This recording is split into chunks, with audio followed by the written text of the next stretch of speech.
तो दोस्तों, आज मैं आप लोगों को एक गुरु और शिष्य की कहानी सुनाने वाला हूँ। एक गुरु और शिष्य जंगल से होते हुए अपने गांव जा रहे होते।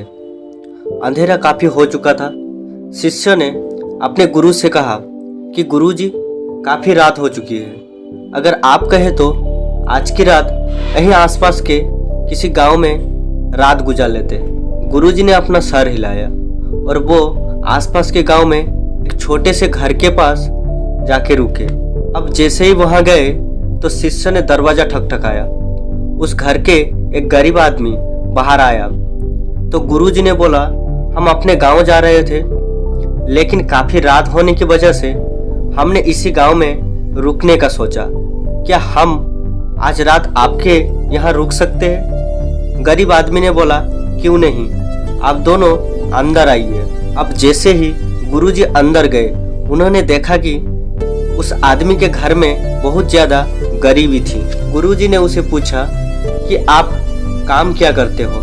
वो गरीब आदमी बोला कि मेरे पास बहुत सारी जमीन है। तो गुरुजी ने बोला, अगर तुम्हारे पास बहुत सारी जमीन है तो इस तरह से क्यों रह रहे हो? वो आदमी बोला, वो किसी काम की नहीं है।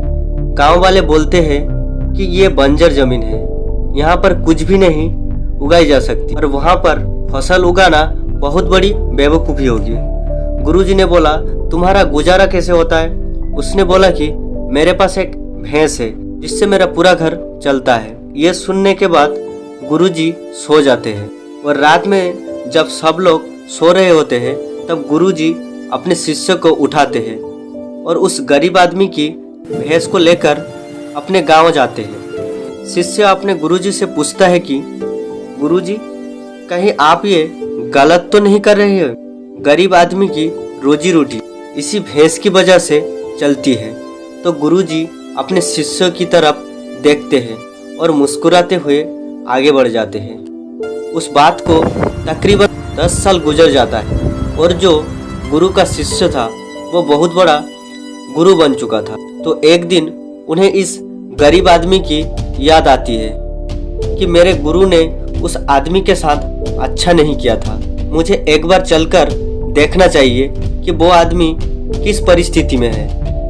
वो शिष्य उस गांव की तरफ जाता है और वहां जैसे ही पहुंचता है तो वो देखता है कि जहां पर उस गरीब आदमी का झोंपड़ा था वहां पर एक बड़ी ही आलीशान महल बन चुका था और उस झोंपड़ी के बाहर जो बंजर जमीन थी उस पर फल और फूल के बगीचे थे। तभी उधर से उस घर का मालिक आता है।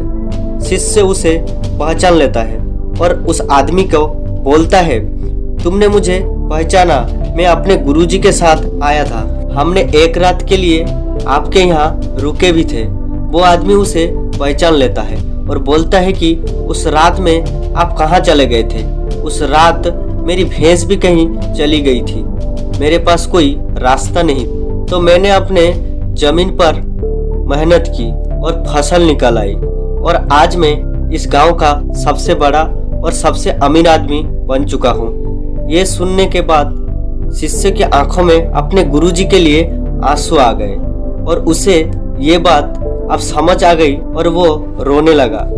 दोस्तों, हमें इस कहानी से ये सीख मिलती है कि हमारे अंदर बहुत सी टैलेंट छुपी हुई है, लेकिन हमें कोई ना कोई चीज रुका कर रखी है। वो आपके फैमिली वाले भी हो सकते हैं। देखिए, आपके पास भी तो भैंस की जैसी कोई दूसरी चीज तो नहीं है जिसने आपको आगे बढ़ने से रोक रहा है। दोस्तों, ये मोटिवेशनल स्टोरी आपको जरूर पसंद आई होगी और ऐसी मोटिवेशनल स्टोरी सुनने के लिए और लाइफ में कुछ बड़ा करने के लिए हमारे चैनल को सब्सक्राइब करके रखिए ताकि मैं कोई भी स्टोरी अपलोड करूं आप सबसे पहले देख सके। धन्यवाद।